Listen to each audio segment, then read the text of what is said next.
হয়, আপোনাৰ আজি মহানগৰ সমিতিয়ে এটা কেছ ৰুজু কৰিছে। কেন্দ্ৰীয় কমিটিয়ে ইয়াক মানে সহায় সহযোগিতা আগবঢ়াইছে। এই ক্ষেত্ৰত আপুনি কি ক'ব? হয়, চাওক, আমি দেখিবলৈ পাইছোঁ বিগত কালছোৱাত এটাৰ পিছত এটা কৈ তেওঁ আইন ভংগ কৰি গৈ আছে।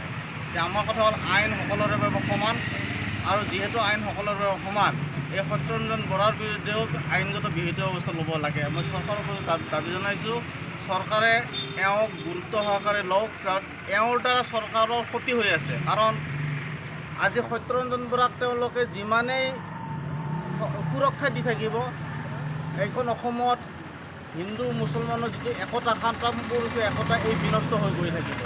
অতি সোনকালে অসম শংকৰ ৰাজনৰ দেশ, যিহেতু অসম শংকৰ ৰাজনৰ দেশ, এই সত্যৰঞ্জন বৰাৰ এই পাখণ্ডজনক আইনগত বিহিত ব্যৱস্থা লৈ জেলত ভৰাই ৰাখিব লাগে। নহ'লে অদূৰ ভৱিষ্যতে যিটো নিৰ্বাচন আহি আছে, ভাৰতীয় জনতা দল আৰু জনতা দলৰ এই চৰকাৰখনে ইয়াৰ এটা মানে উচিত প্ৰত্যুত্তৰ পাব ৰাইজৰ পৰা।